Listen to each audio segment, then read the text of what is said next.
Kaikki tervetuloa Mediainfoon koskien valtakunnallista keskustapalkintoa. Mä olen se Pokko Lemminkäinen ja mä oon tämän Elävä kaupunkikeskusta-yhdistyksen toiminnanjohtaja. Me vuosittain annetaan ansiokkaasta keskustan kehittämisyhteistyöstä palkintoja. On ilo ja kunnia olla Kotkassa ja on Raadin puolesta hieno asia saada tänään ojentaa Kotkan kaupungille Elävä kaupunkikeskusta ja keskustapalkinto.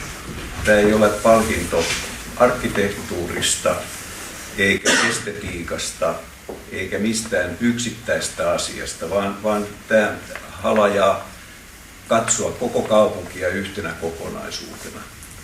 Keskustayhdistysten tehtävä elävien kaupunkikeskustojen aikaansaamiseksi ja niiden ylläpitämiseksi on äärettömän tärkeä asia.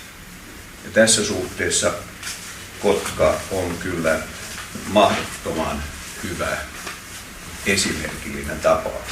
Keskustoja voidaan kehittää tietysti useammallakin tavalla ja näemme sen ja opimme sen, että Kotkassa on tehty lyhyitten määrätietoisten kehittämisaskelten sijaan suuria harppauksia tai loikkia, unohtamatta sitä, että tulee tehdä määrätietoisesti joka päivä työtä kaupungin kehittämisen eteen.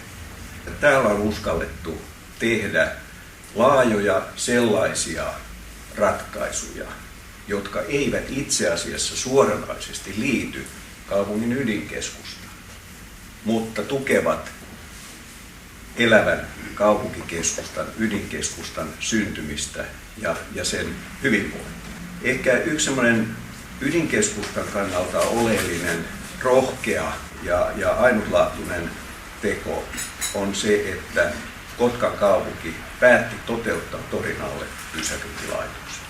Se on avannut aika lailla umpisolmussa olleen tilanteen Kotkansaaren keskustassa uudestaan elävälle vähittäiskaupalle, kaupallisille palveluille ja sitä kautta ihmisten viihtymiselle. Kaupunki toimi mielestämme esimerkillisesti. Tällaisia isoja satsauksia, näitä loikkia on tietysti hyvin tuntemanne merikeskus Vellamo, joka on erittäin lyhyessä ajassa saanut ihmiset laajasti Suomessa ja jopa kauempanakin puhumaan Kotkasta myönteiseen sävyyn. Ja mekin kun kävimme, totesimme, että eihän se ole ydinkeskustaa, kunnes ymmärsimme sen, että se mitä suuremmassa määrin tukee Kotkan kehittämistä laajasti ja sitä kautta myöskin ydinkeskusta.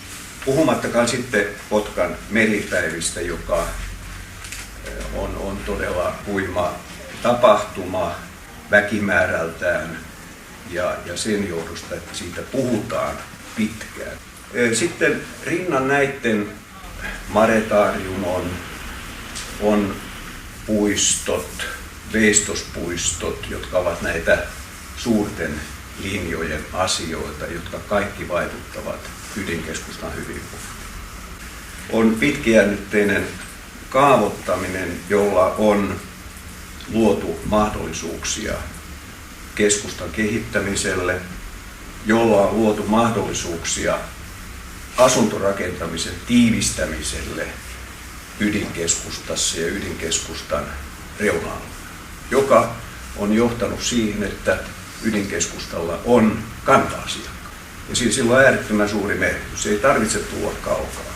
Pasati pysäköintilaitos on sitten luonut sellaisen starttipaikan, jossa Keskustakatu ja Kirkkokatu toimivat aika pitkälle, aina tuonne Heikinkadulle saakka, eräänlaisena ydinkeskustan kaupallisten palvelujen pääalueena. Torin osalta nähtiin myöskin hyvin myönteisenä se, että kaupungille ei riittänyt se, että tehdään 500 autopaikkaa, vaan kaupunki halusi myöskin pitää laadusta kiinni ja hoiti sen päällystämisen esimerkiksi hienosti. Kotkassa on poikkeuksellisen paljon korkeatasoisesti toteutettuja tapahtumia ja niitä on pysyvästi ja jatkuvasti.